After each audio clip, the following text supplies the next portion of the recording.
Keributan besar terjadi di Inggris selama sebulan terakhir. Siapa pembuat keributannya? Bukan selebritis, bukan olahragawan, tetapi seorang perawat wanita bernama Lucy Letby. Siapa Lucy Letby? Lucy Letby lahir di Hereford di 4 Januari 90 dan dia adalah anak tunggal dari pasangan John dan Susan Letby, bos retail dan akuntan. Letby lulus dari Universitas of Chester di 2011 sebagai perawat anak. Ia kemudian menyelesaikan pelatihan perawatnya di Rumah Sakit Wanita Liverpool sebelum bergabung dengan unit neonatal atau unit bayi baru lahir di Rumah Sakit Kota Chester. Setelah berpindah-pindah apartemen, Letby berhasil membeli rumah pertamanya 5 tahun sejak bekerja di bangsal bayi. Letby juga menjadi pelayan bagi Tiger dan Smudge, kucing miliknya. Apa saja yang dilakukan oleh Letby? Liburan ke Ibiza, berpesta, les menari salsa setiap minggu. Normal bukan? Di tempat kerja, ia dipercaya dan berdedikasi dalam pekerjaannya. Dan Letby ditempatkan di bangsal bayi 1. Bangsal untuk bayi yang paling sakit atau paling rentan. Letby sangat menyukai bekerja di bangsal 1. Sampai-sampai ia meng-SMS teman sekerjanya kalau ia bosan bekerja di bangsal nomor 2 sampai 4 yang memiliki pasien bayi yang memiliki resiko kesehatan yang lebih rendah dan ingin bekerja di bangsal 1.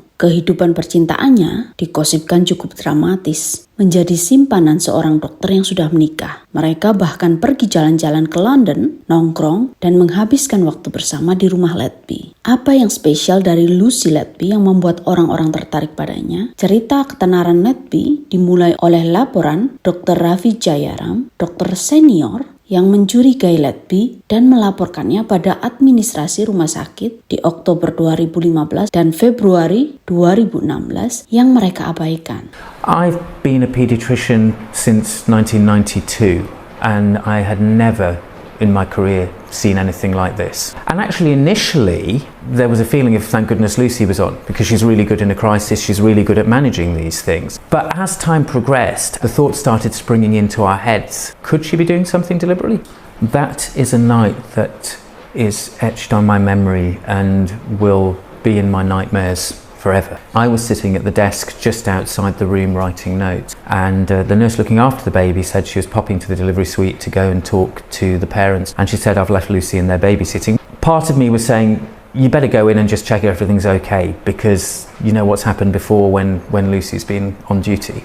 As I walked towards the incubator, I could see on the monitors that the oxygen saturations, which is basically the baby's oxygen levels, were dropping. And they dropped to a level that ordinarily, number one, the alarms would have been going off, but number two, the nurse would have called for help. And Lucy Letby was standing by the top of the incubator. She didn't have her hands in the incubator. She was just standing there. Tubes become dislodged. But this was a 25-week gestation baby who wasn't kicking around, who wasn't vigorous. The only possibility was that that tube had to have been dislodged deliberately. The very first thing that Tony Chambers, the chief executive, said to us, he cogitated for a few seconds and he said, well, I can see how that might be a very convenient explanation for things. And what that says to me is that he'd already decided that wasn't going on and this was us just trying to cover up.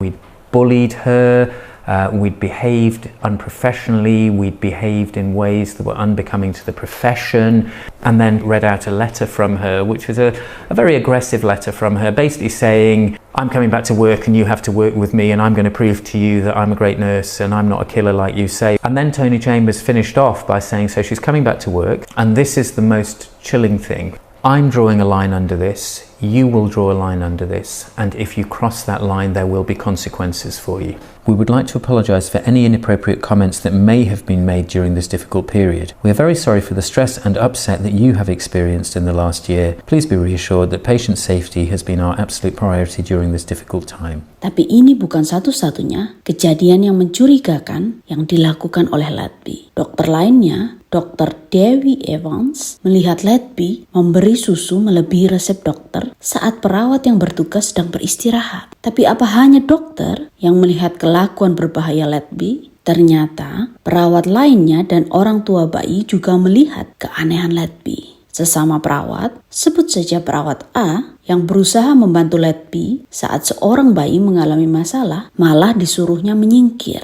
Padahal bantuan selalu diperlukan saat ada bayi yang dalam kondisi kritis. Perawat lainnya, perawat B, mencurigai Letby setelah bayi kembar perempuan dan lelaki yang berada dalam pengawasan Letby, bayi lelaki mengalami kematian dan tak lama bayi perempuan menjadi sakit. Selain itu, sejak Letby bekerja di Bangsal 1, terjadi lonjakan kematian yang tidak bisa dijelaskan. Seorang ibu yang menemani bayi lelakinya melihat darah mengalir dari mulutnya. Tetapi Letby mengabaikan keluhan si ibu, malah memarahinya dan berkata, "Percayalah pada saya perawat." 5 jam kemudian bayi itu meninggal. Apa yang terjadi? Ternyata Letby menyuntikkan udara ke jalan darah si bayi. Apa yang terjadi saat gelembung udara memasuki aliran darah? Gelembung udara ini akan berjalan ke otak, hati, atau jantung yang menyebabkan serangan jantung, stroke, dan gagal nafas. Menyuntikkan udara dan insulin ke jalan darah atau perut, menyerang pasien, dan memberi susu berlebihan adalah beberapa cara yang dilakukan oleh Letby untuk membunuh bayi di Bangsal 1. Berapa bayi yang dibunuh Letby sebelum ia ditangkap? 7 orang bayi, laki-laki dan perempuan, dan 6 lainnya tidak berhasil dibunuhnya. Yang lebih gila lagi, Letby kemudian mencari orang tua bayi yang dibunuhnya melalui sosmed dan mengirimkan kartu ucapan turut berduka cita. Juli 2016, akhirnya Lucy Letby dipindah tugaskan setelah kematian kembar 3 bayi laki-laki yang dirawatnya. Selang sebulan kemudian, ia diberitahu kalau ia dipecat. Dan di Mei 2017,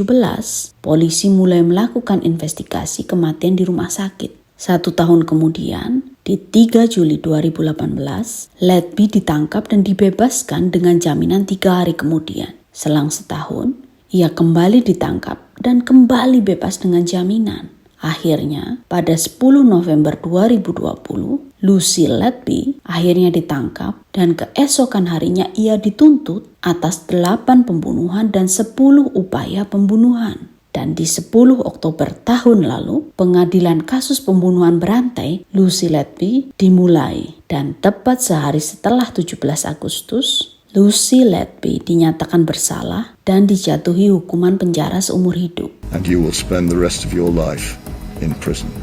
Motif apa yang mendorong Letby membunuh bayi di Bangsal 1? Dugaan pertama adalah Letby mencari perhatian dan simpati dokter yang dipacarinya. Dugaan ini muncul setelah Letby yang selama persidangan tidak pernah menunjukkan emosinya, menangis dan berlari keluar ruangan sidang setelah mendengar kesaksian dokter yang dipacarinya. Dugaan motif kedua, ia bermain sebagai Tuhan yang menentukan mana pasien, aka bayi yang mati dan mana yang dibiarkan hidup. Dugaan motif ketiga, ia mendapatkan kebahagiaan saat ia melihat orang tua korban dan perawat lainnya sedih dan putus asa. Buktinya, orang tua salah seorang korban menyebut kalau Letby tersenyum saat keluarga korban sedang berduka cita dan menangis. Motif keempat yang diduga adalah Letby memiliki rasa percaya diri yang rendah yang berujung kecemburuan. Dari mana dugaan ini muncul? Dalam buku hariannya, ia menyebut kalau dirinya membunuh pasiennya karena ia merasa tidak cukup baik merawat mereka. Ia tidak akan bisa menikah ataupun punya anak dan bahkan tidak pernah tahu bagaimana rasanya memiliki keluarga. Pertanyaan yang selanjutnya muncul, bagaimana caranya